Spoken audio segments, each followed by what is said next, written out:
At the end of the day, this is what I keep coming back to. I knew better than to go into that basement alone. Okay, I'm approaching 200 Main Street, Seattle, Washington, 98105. It's not a huge building, red brick. Google says it was built in 1902 as a schoolhouse, converted into an apartment in the mid-70s. Unremarkable history. Jesus, are the tenants cool with her lobby being this dark? I don't have an apartment number. She just said... Blake Elrich? Jesus Christ. Sorry, I didn't hear you. Come in. Samantha Dennison. Sam. What's with... You guys don't want to replace your bulbs or whatever? The lights are on. They're clearly not. I'm in 103, down here. Sam's the one who invited me here. Tall, skinny, pale, stringy hair. Kinda looks like a kidnap victim. Only... there's no kidnapper. Her apartment's just as oppressively dim as the lobby. I already texted Maggie. She'll catch up with us when she's ready. Who's Maggie? She's actually the one who told me to reach out to you. She's in charge. In charge like president of the co-op or... I don't know. She's just in charge. Let's get to it then. You said this was... A hole, man. A real deep hole.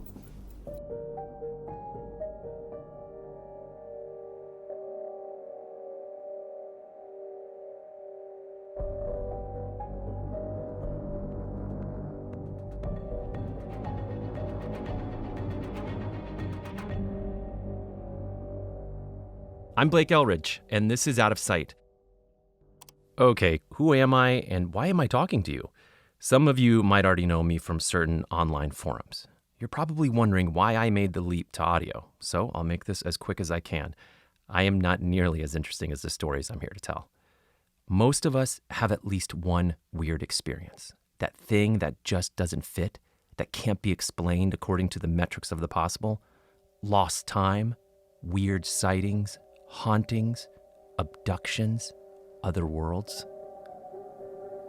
Years ago, I had my own brush with the incomprehensible, and it almost destroyed my life. Maybe someday I'll talk about it, but the point is, I survived. And there's something about experiences like that. They make you want to talk to other people with similar shit under their belts. You want to know you're not alone. So I started putting out feelers online. Tell me your stories. Doesn't matter how crazy they are. I'll listen. I'll believe you. And for a while, communicating on internet forums was enough. Until it wasn't anymore. Until I realized that what I really needed was to meet these people in real life, sit with them while they told their stories, and share those stories with the world. So I teamed up with my partner and producer, Lazari. You might not always hear her, but she's nearby on every case. Together, we'll bring you tales of the creepy, mysterious, and just plain weird. We're kicking off with the story of my first, I guess, house call. And like anything you do for the first time, you're gonna make mistakes. Sometimes really bad ones. Like I said, I knew better than to go in that basement alone. According to Sam, the first time she saw the hole was when her neighbor Nat showed it to her over the 4th of July weekend. So about 6 months ago. I remember because back then it was weird for me to be home during the day. Back then, but not now? Oh, I'm home every day now. Okay, so Nat found it, and then... He told Maggie, they told me, and we told everybody. Hold up. Everyone in the building? Everyone knows everyone. There's only a dozen or so apartments. Pretty tight-knit. Most of us go down there every day now. Every day? Hell yeah, man. You got something like this in your building, you visit it every chance you get. We got a wonder of the world down there. We're sure this isn't just a sinkhole or an old well? No way, man. No way. You ever seen a well with corners?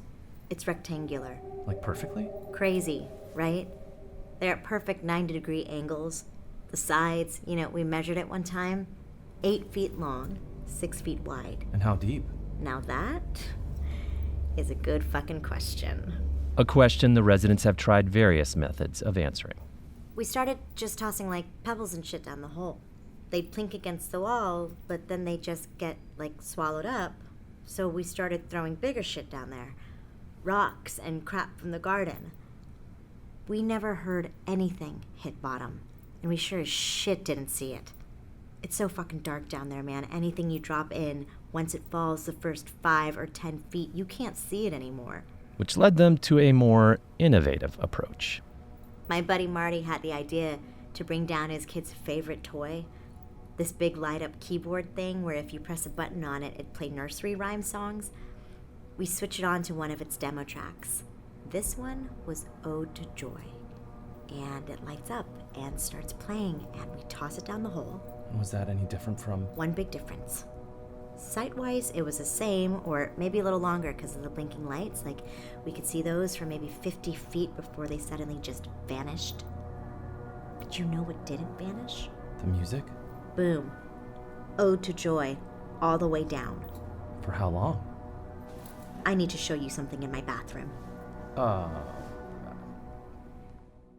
The bathroom's as dark as everywhere else in the building, but not quite dark enough to hide that it hasn't been cleaned in some time.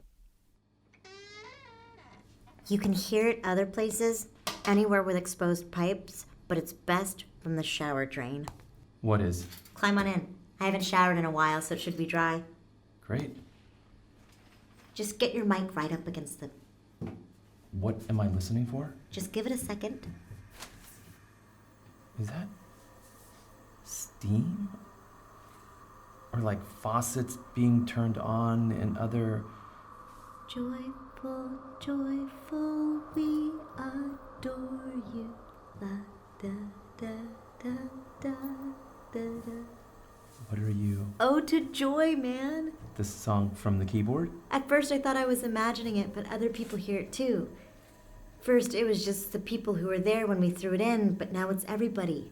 The whole building. Jesus. We hear it all the time. In white noise, fans, traffic, and dreams. I dream that song a lot.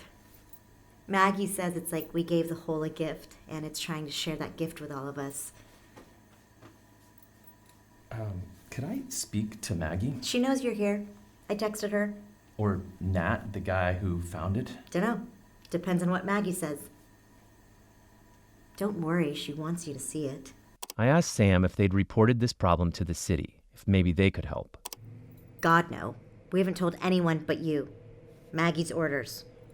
Well, Jim Clark, but that was... Sorry, Jim Clark? The property manager. He went down to look at it a couple months ago. Said he'd handle it, but we haven't heard anything since then. So he's the only other person outside this building you've told? Yeah, but with him it was before...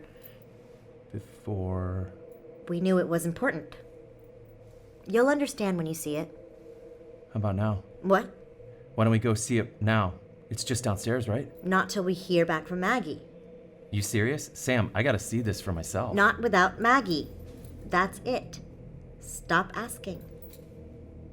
On my way out through the lobby, I see, just barely in the darkness, a door that looks like it leads to a stairwell, and an elevator right next to it. But I also see people lurking near both of them, and I have the strongest feeling that if I approach that door or that elevator, someone will stop me. So, until the mysterious Maggie gets in touch, I only have one lead. Jesus goddamn Christ. The hole? Jim Clark is in his 50s, and he doesn't have time for anyone's shit. He refuses to talk to me at first. He's worried I'm a journalist. But as soon as I say podcast, I guess he decides I'm a harmless joke. Sounds like you've been getting a lot of complaints about it. Oh, I wish it was complaints. I know how to handle complaints, but how do you handle people thanking you for a hole in their basement? They were thanking you? I would have shrugged it off if it was just the nuts like that Dennison lady or Princess Maggie, but it was everybody after a while. I mean, what are the odds of that? You fill 14 different apartments with 14 different families, a second grade teacher, kids from the U, regular people, and everything seems normal. For years, you think you got lucky, and then one day you find out they're all fucking crazy. I don't know, man. I can understand being excited by something like this. Like if you think there's a unique phenomenon right under your Now, own... wait a minute, wait. Have you actually been down to the basement, son? No, they're kind of cagey about it. Yeah, I bet they're fucking cagey. Why's that? There's no hole. What? There's no goddamn hole in the basement. I checked using my eyes. Hold up. You're saying You go down to the laundry room across from the washing machine. It's just an empty, half-finished basement. You know what you won't see? A goddamn hole! So what? This is like some kind of group delusion? Or maybe... Do not fucking say the words carbon monoxide in this office. Okay. I had that place inspected months ago. No carbon monoxide, no lead poisoning, no mold. That building may be old, but it's safe. Huh. Then I wonder...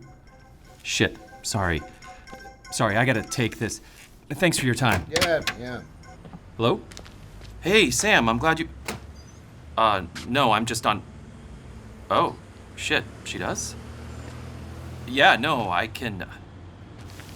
Give me 10 minutes, I'm on my way. That's right. The mysterious Maggie wants to see me. So, Sam just says to meet them in the lobby. This is a mistake, isn't it? Don't answer that. It was rhetorical. Maggie Malloy is a charismatic redhead with a commanding presence. She and her boyfriend Nat Worthington catch me totally by surprise in the dark lobby. Shit. What is it with the light in this place? I think of it as a protective mechanism, like ink from a squid. So, if the darkness is the ink, then the squid... Is what we're about to go see. Let's take the elevator. So, Nat, Sam tells me you're the one who discovered the hole. Oh, discovered. Makes it sound like I'm some great explorer. I was really just doing my laundry. You brought us a great gift, Nat. Never undervalue that. So there's this door opposite the dryers in the basement, right? It's always been locked. I figured, it's a storage space, cleaning supplies, or whatever. But one morning, I was doing my laundry, and I felt something. Like if you could feel a whisper physically, feel it against your skin. Beautiful. And I turned around, and when I looked, the locked door was open. First time ever, just a couple of inches. At first I was scared, right? But I got closer, and it stopped being scary. It started being more new. So I pushed the door wide open, and I saw. I called Maggie right away. The elevator is taking forever to arrive.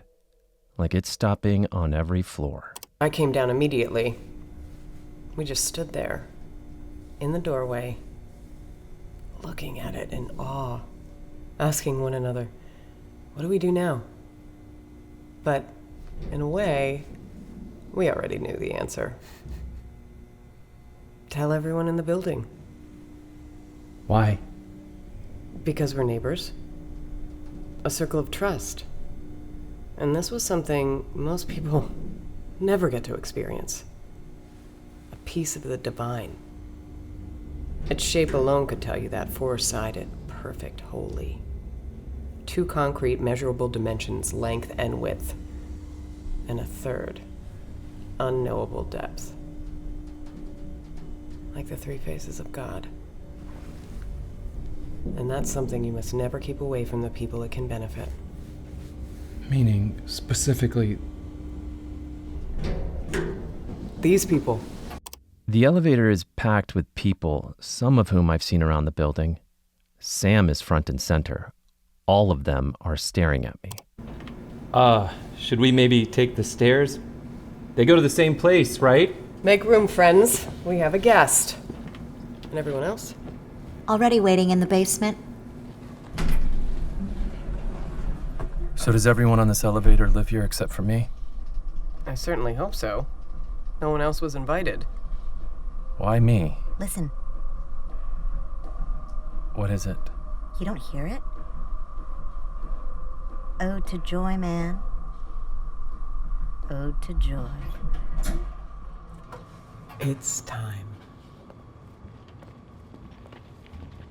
Maggie tells me to follow her, as if I have a choice. Her neighbors are all around me, hurting me in one direction. I glance over at the stairwell, but it's too dark to see. The flashlight on my phone is barely making a dent. You okay, Blake?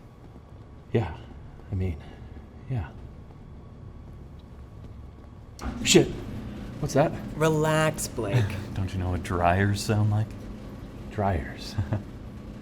Across from the locked door. Which would put it right over there. Dude, I can't even see where you're pointing. That's all right, Blake. We know where it is. What's in it? What's in the hole? What do you think? I don't know. You'll know when you see it, Blake. They always do. Right. Reach out your hand in front of you, slowly. What do you feel? What am I? Oh, What do you feel? a door, slightly open. Open it more. Open it all the way. But Blake, Huh? enter slowly. We wouldn't want you to fall in. Are there other people in here? Our neighbors. They're forming a circle around the hole. Don't they need light? We know this room by heart, man. Several of them have mag lights, the only kind bright enough to see anything in here. Why aren't they turned on? They were waiting for you. And just like that, a half dozen light beams stabbed through the darkness, all pointing down. Takes me a minute to find the words. Oh my god. Not the first time we've heard that, right? Isn't it beautiful?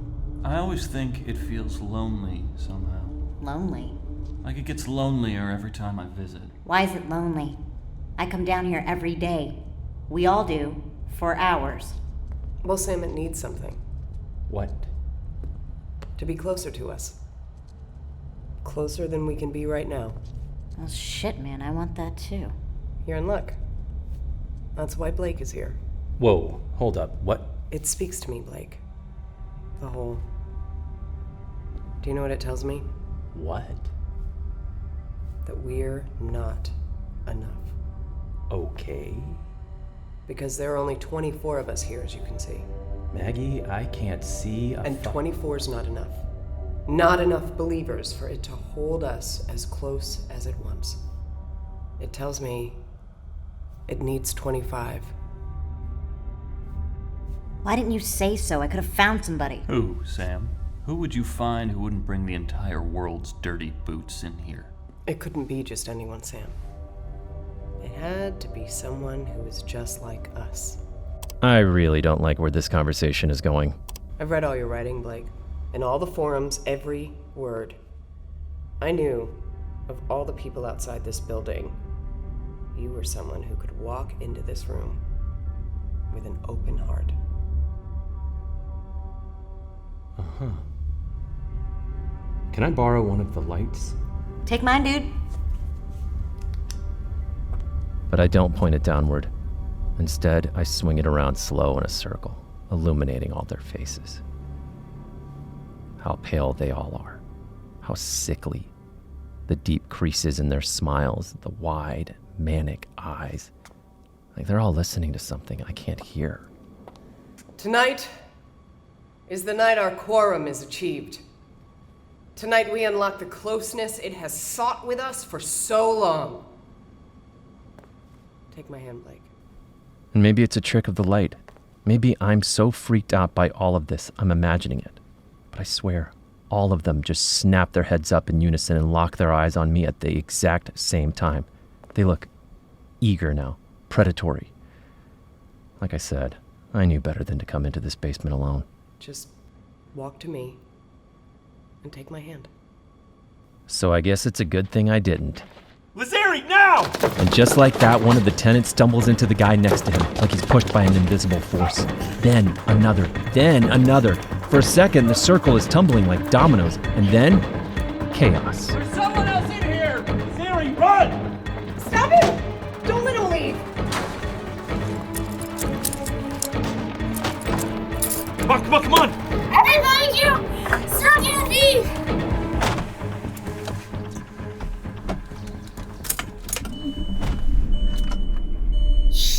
Did I hurt anyone? Let me just get out of here, okay? No, tell me. Did I push anyone in the hole? You couldn't see? See what? They were packed in there, shoulder to shoulder. There was no hole. Laz, it was just an unfinished room with a dirt floor. There was no hole there. I wasn't able to reach Jim Clark for a few weeks. He was never in his office. Finally, though, I tracked down his cell. Blake, of course I remember you. You changed my life. What? I think you have the wrong guy. Nonsense. What can I do for you? Okay, the thing is, none of the people from that building have been posting on social media recently. I'm a little concerned. Hell, you should have called me earlier. I see them all the time. You do? Or did, I guess. Whenever I visited the hole. The hole that we had a meeting about. Jim, there's no hole in that basement. Of course there is. You're the one who helped me see that. Me? Now, when you showed up, I figured I ought to go take another look, see if there was something I missed. And there it was. Hold up.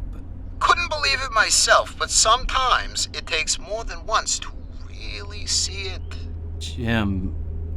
It gets lonely. You know, the hole. Now that the building's empty, I visit every day, but I don't think that's enough anymore. Hold up. What do you mean the building's empty? Yeah, once we got to 25 and the closeness happened one after another, I know their friends and relatives got all worked up about it, but I tell them, and I'll tell you, there's nothing to fear. The hole is special. It's, son, I don't use this word a lot, but that hole is something sublime. Where are you right now? Just heading over to visit it. No, Jesus. Jim, don't go in there. Got to. It's an important day for me. Important day. It's my turn. Jim! Thank you, Blake, for everything. I called an anonymous tip-in to the local police, but I don't know if they ever sent anyone to check on him. I was in Kansas at the time, and driving back to Seattle wasn't feasible. I haven't heard from Jim Clark since. Weeks later, I looked up all the names I knew. Sam Dennison, Margaret Malloy, Nat Worthington. Missing. Jim Clark? Missing. Is that last one on me? Did I send him into that hole? Except, there's no hole there. I saw for myself, so where did they all go? Or is the fact that I didn't see the hole the only reason I'm still alive? So that was my first house call. And despite how it turned out, I hope there's gonna be a lot more. I don't know if it exposed me to something or what. I just know, somehow, my life's never gonna be the same. As Lazari always says, You gotta be careful opening doors. You never know what you're gonna let in. You're probably wondering who Lazari is, why she sounds like that, why none of the tenants saw her follow us into that basement. But that's her story, and it won't get told until she's ready. In the meantime, I've got a lot of invitations from a lot of people in a lot of strange, inexplicable situations. Let's tell their stories.